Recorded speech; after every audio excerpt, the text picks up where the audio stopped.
because I never once said that I want to go bother her or harass her. I never once said I want to go. I get it, but Yeah. being in her neighborhood with binoculars and a wig and a camera and walking by her house is scary. It's not okay.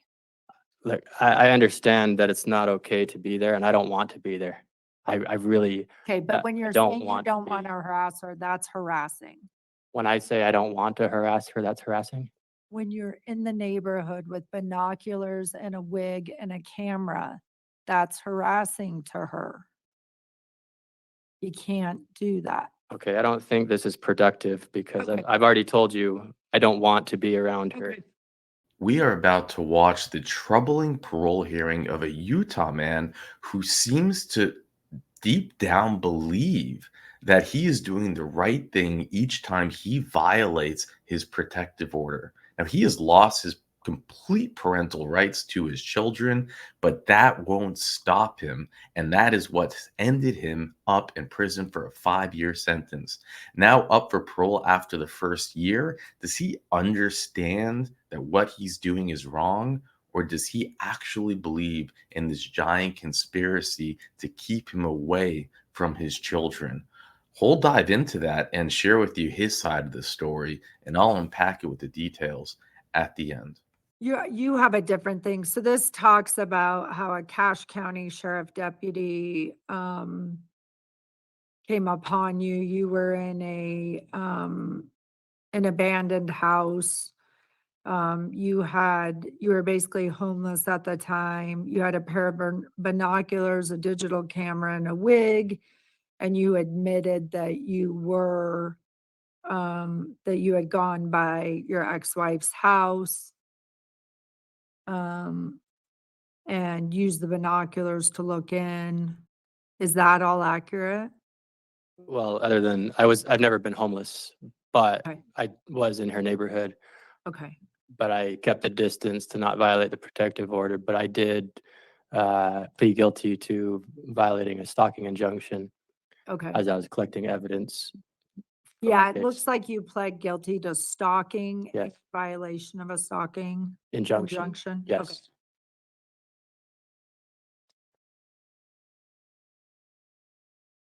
And then when we look at I have sort of a summary of your psych review. And there's some risk factors there, which are extremely rigid, literal, and fixed in his thinking. Believes his offense behaviors are justified. Repeated stalking and violations of protective orders. Presents with delays in social communication, atypical lifestyle, no stable residence, limited family support. But then it has protective factors too. So these are things in your favor. Does not have a severe and persistent mental illness, participates in education, is not a management problem, is creative and inventive, has vocational skills, has one supportive friend who provides him work. And then it looks like you've basically been diagnosed with being on the autism spectrum. Well, n- none of that is correct, but I understand that it's a new. It's a. Well, It would it's- explain a lot of your risk factors. Well, but I'm not autistic, but I understand that that's his opinion. You can be on the spectrum without, I mean, it's a wide spectrum, right? Yeah, I understand how autism works, as I've been a coach and a caretaker for people with special needs. And so I understand what Asperger's and autism is. So you disagree with that diagnosis? That's correct. What do you think's going on? Well, To keep it really simple and as short as possible, I have been bullied by Sterling, my foster dad, since I graduated high school. He wanted to have grandkids, but his wife couldn't have kids. And so he wanted to take my kids as his grandkids, but he wasn't my dad. So he said, if you return to your biological family, I'll destroy you.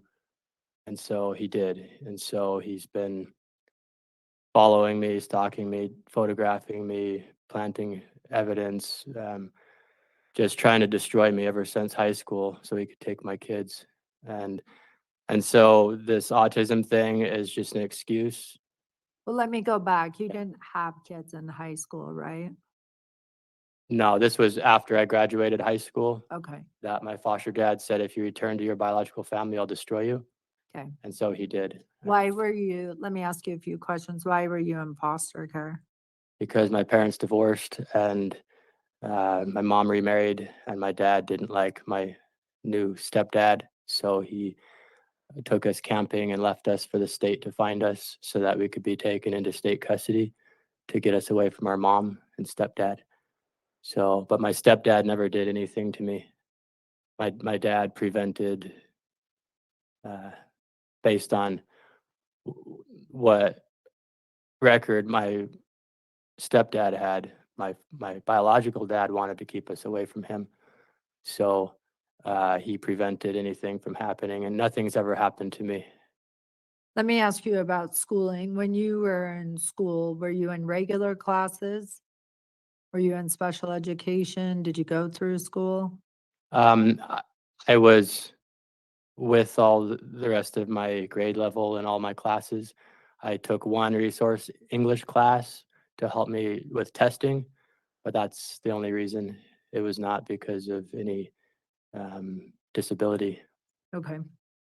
And then you obviously get married and have children, get divorced. So the reason you're in prison, right, is for basically not leaving that woman alone. That's correct. Why are you not leaving her alone? Because she has my children and they're living with Rick, who Let me is, stop you really quick. yeah, Your rights have been terminated, right? that's correct. Okay, so you do not have parental rights with the children anymore. That's correct. But as How old are they now? 14 and 16, Okay. but as a citizen caring about those kids and knowing that they're in harm's way, I sought to produce evidence of the risk factors that I know exist. And that was the purpose for my violating the stalking injunction. Okay, so you don't get to do that. You've got to leave her alone. I understand I am not trying to bother her, but I do understand the risk that the kids are in. And so I'm not saying it's okay to do what I do, but nobody has listened to the fact that the kids are in harm's way. And I'm not trying to bother my ex-wife at all.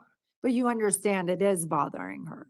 I mean, she went to the courts, she's gotten protective orders, she's gotten stalking injunctions. Yes. And this is what your psyche val is saying is you have excuses or explanations for it, but we can't release you if we think you're going to continue to bother her.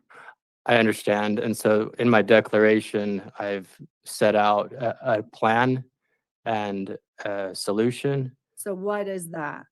that I'm building Tree City. It's a city for people that have been divorced and been through hardships that they can go and we can work as a community on our individual and community goals. And that's what I need to focus on so that I'm not thinking about my kids, but I'm thinking about helping other people. I think that's the best solution to keep me away from my ex-wife's city, as I'll have a lot of responsibility to look out for my community in building that city. And so that's my plan and goal, and I believe that's the solution. Okay. so one of the things when we're looking at what to do with you, whether to release you, where to release you to, how can we be sure that you aren't going to violate again? I need to have a caseworker that follows up on my concerns because I've never had anybody to follow up anything that I know to be true. So nobody listens to me. And then I've been feeling like it's all in my court to try to do something to protect my kids because nobody listens to me. But if there was somebody that could give me information on how my kids are doing, that they're doing well in school, that they're safe, that there's no harm to them, and that they will check on my concerns, then having somebody to talk to that I can call and say, hey, I'm concerned about this. This has been on my mind lately. Can somebody just check on it? I have a bad feeling about this, or I have reason to believe that this is happening. Can somebody check on? The problem is with your rights terminated, you don't get information about them. I mean, if there's issues with them, then other people are going to have to deal with that. Yes, You don't get to deal with that anymore. I understand. And that's, if you're wondering about the kids, that goes to your wife, your ex-wife too. And that's where the stalking type behavior comes into effect. Yeah, and so that's why I'm suggesting that there be somebody, a caseworker that I can call on the phone and say, this has been on my mind. These are my concerns. And I understand that nobody's going to give me any information, but having somebody that I can uh, call and say, hey, I'm worried about this. Can somebody talk to me? And What about therapy? well, no, that's a totally different ballpark of. It's not. Um, it's not that I need to be reassured by somebody that doesn't know anything about my kids. It's that I need somebody who can make sure my kids are safe. But no That I, one's gonna be able to do that because you don't get any information. No one gets to bother your wife or kids based on, but they don't have to do that if they can go to the court and be like, okay, they're check on if they're adopted, if this, they and don't, you don't get that information anymore. And I'm you not have asking to- for information. What I'm saying is that somebody that I can express my concerns to.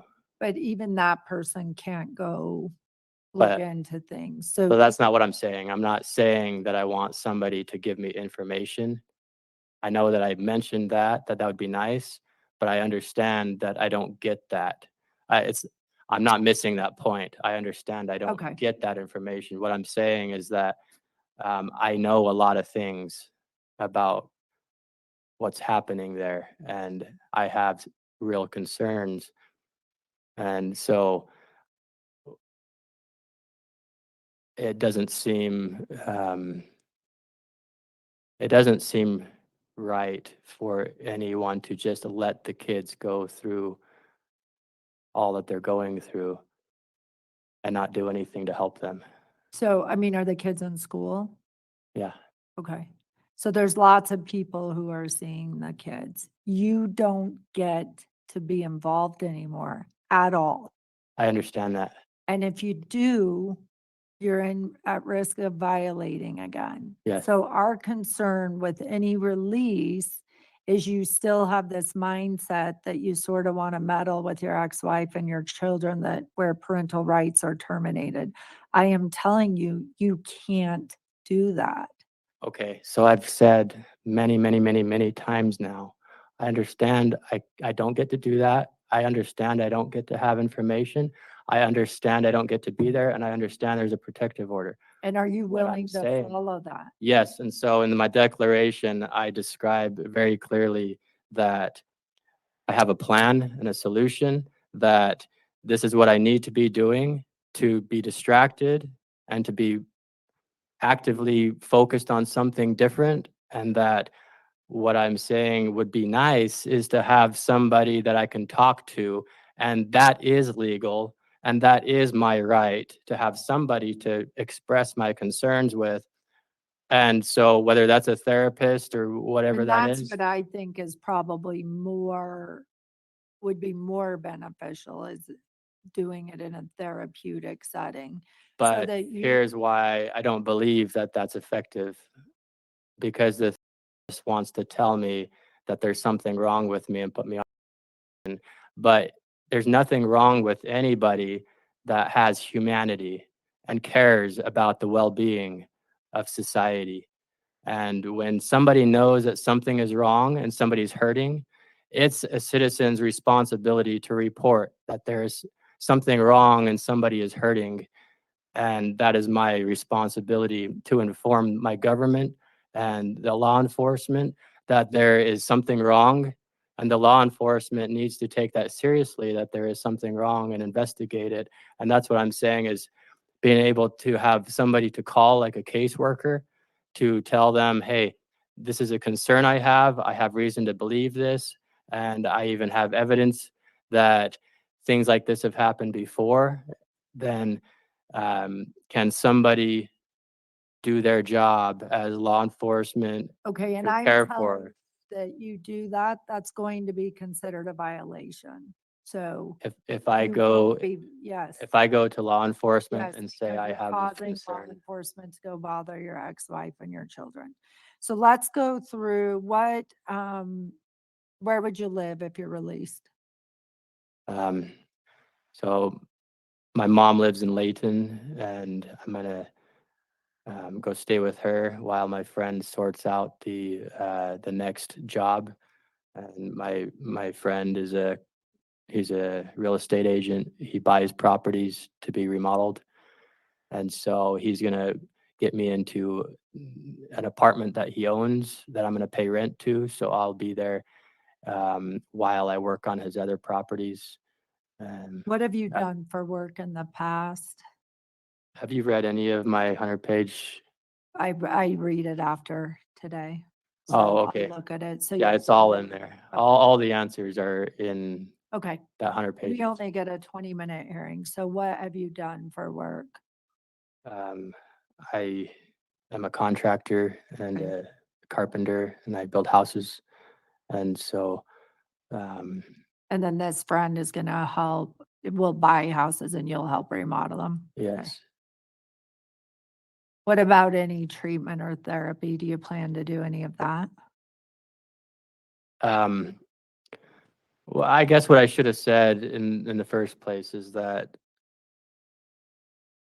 all of these things that you're asking, I've already responded in my letter, and that's why I was a little bit, I'm not disagreeing with you, and I understand that I need to stay away and not bother my ex-wife, and I've explained all that, and that's why I, um, showed a little bit of resistance, That's okay. but I'll read your letter. okay, But I want to give you a chance if there's anything you want to clarify during this hearing. okay. Yeah, I wasn't contesting what you were saying. I just want to clarify that Okay. I'm What I'm not trying to to say tell that, you yeah. is literally, you can have, our concern is that this woman, your ex-wife, is a victim of yours. And she's gone to all these lengths for you to leave her alone, and you continue not to leave her alone. So when I consider whether I can give you a parole date and what that looks like, I need to know that you'll leave her alone. And that means not having police harassing her, not having DCFS harass her. You have to pretend like she and those kids do not exist. And that's what I was trying to tell you, is that in order to stay away and to have all these concerns off my mind, I need to follow the plan that I set in my And I 100 get that. You and come up with a plan that's yeah, gonna keep your mind, and, you're going to be actively pursuing something that takes your mind off of it. yeah, and Okay, and I get that. that's what I'm trying to tell you, Okay. is that I'm trying to remove these concerns from my mind Right. by talking to somebody. And when I say that, I know that you think that I'm saying that they need to go to her to bother her about it, but that's not at all what I'm saying. But I mean, if you report something to law enforcement, so if you say, hey, I have these concerns, whatever they are, to law enforcement, then law enforcement has to go bother your ex-wife and say, hey, we got this report. That's harassing at some point, and that will end up having you violated again. So you need to understand that you literally have to pretend like they don't exist. And I know that I'm not saying that's easy, and I don't know the background. But for us to consider releasing you, we need to know that you're going to leave her alone. Yes. And so in order to do that, she needs to leave me alone. And when I say that, it's because I keep getting phone calls from law enforcement and nobody's there. And they do this all the time. They call me, nobody's there, and all of a sudden a cop is there at my door. I could be on the other side of the planet as Okay, I've been out. so I yeah. can't deal with that, right? And so if she's harassing me, But how do I stop I them don't- from violating me yeah, the by board harassing doesn't me? have any control over her. All we can do is look at where to release you, how to release you, what the parameters of that are going to be. And I'm just making it very clear that you cannot have anything to do with her or her children, including contacting law enforcement or DCFS or harassing her in that way. Okay. That's just going to be, that is going to be strict compliance. And when we talk about, when we look at your, you're a rigid thinker, I'm making this as clear as I can make it. You can't do that or you'll end up back here. Okay. All right, we only have 20 minutes for the hearing and our time is up. I'm going to just give you the last word. What else do you think I need to know? I'll read your letter. Okay. Because I never once said that I want to go bother her or harass her. I never once said I want to go. I get it, but Yeah. being in her neighborhood with binoculars and a wig and a camera and walking by her house is scary. It's not okay. Look, I understand that it's not okay to be there, and I don't want to be there. I really, Okay, but when I you're don't saying you want to don't want be. to harass her, that's harassing. When I say I don't want to harass her, that's harassing. When you're in the neighborhood with binoculars and a wig and a camera, that's harassing to her. You can't do that. Okay, I don't think this is productive because Okay. I've already told you I don't want to be around her. Okay. And that's the assurance we're going to need for you to be released. All right, I'm going to conclude this hearing. Good luck. All right.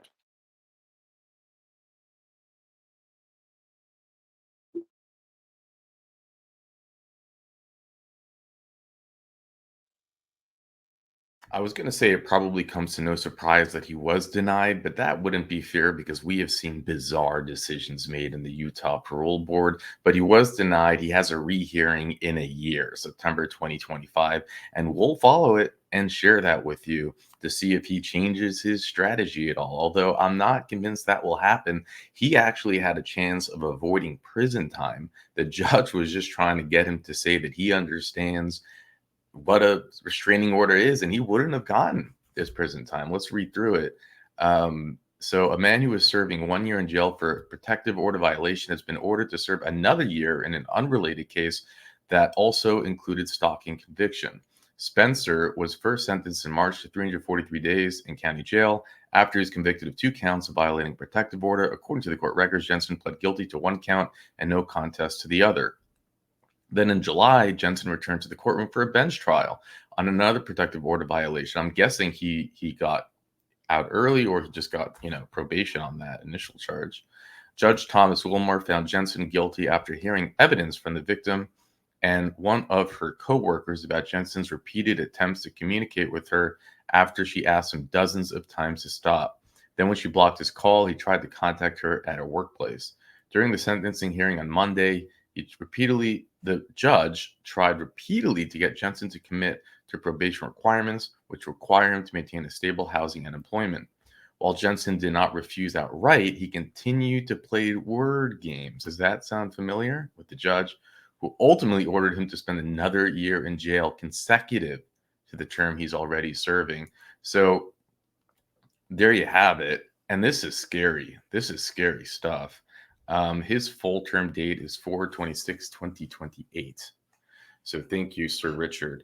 And if you can only imagine the fear that his ex-wife is in, even knowing that he might get out any time, this is the kind of stuff of nightmares, to find out that he is hiding in an abandoned home with a wig, with binoculars, and that he is living in a different universe.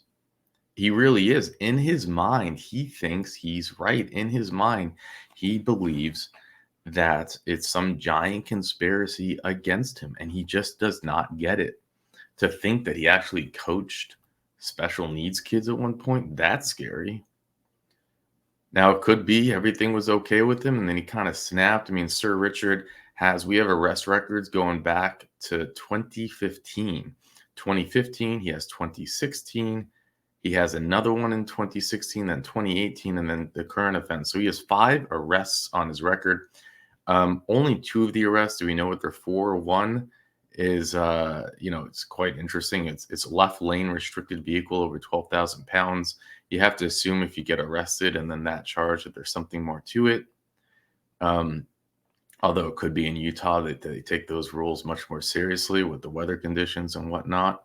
And then you have a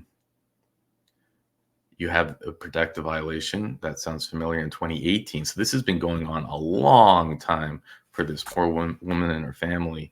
And as we know, we've seen too often in these parole hearings with protective orders, it seems like a major flaw in the system.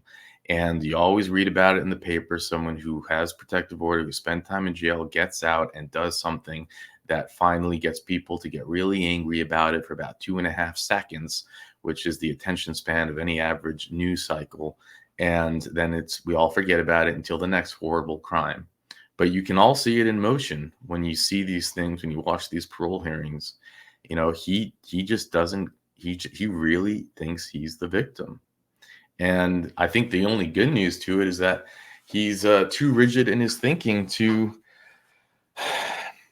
be tricksy about it, to say, yes, I understand. Because if he had played his cards right and said what he needed to say, they'd be paroling him. They would. But he doesn't know how to play that game. Maybe it's not in his DNA. Some people are like that. The idea that he wants to build a city. He wants to build a city. That's his answer, to build an actual city for people in his situation. He's going to call it Tree City. All I could think about was Berenstain Bears from that point on. That's what I read my kids. That's what my mother read to me. And thinking about, once upon a time down a sunny dirt road deep in Tree City, there lived a family of those who have been in jail and in prison and wrongfully accused of stalking their loved ones. But there they lived happily ever after. The end. And that's just the happy ending that he's never going to get. With that, I'll let you go. Because I never once said that I want to go bother her or harass her. I never once said I want to go. I get it, but Yeah. being in her neighborhood with binoculars and a wig and a camera and walking by her house is scary. It's not okay. Look, I understand that it's not okay to be there, and I don't want to be there. I really, Okay, but when I you're don't saying you want to don't want be. to harass her, that's harassing. When I say I don't want to harass her, that's harassing. When you're in the neighborhood with binoculars and a wig and a camera, that's harassing to her. You can't do that. Okay, I don't think this is productive.